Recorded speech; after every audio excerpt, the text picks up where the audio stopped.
Okay, 2010 Hyundai Elantra. The crazy rattling when you're driving, when you hit bumps, is definitely the sway bar link. I saw a few videos on YouTube, so appreciate those of you who posted that.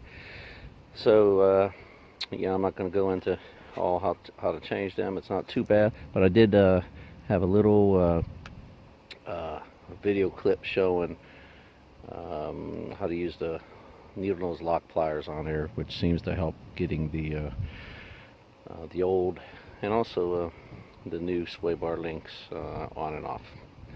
Have a good day.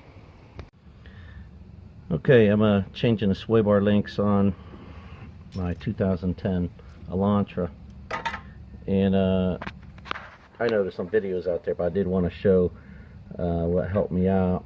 You know, you have to grab this little kind of crazy looking bolt back here, and I was having a heck of a time just getting a wrench in there. So what did the number was these lock needle nose pliers. I grabbed it back there and the bolt came right off.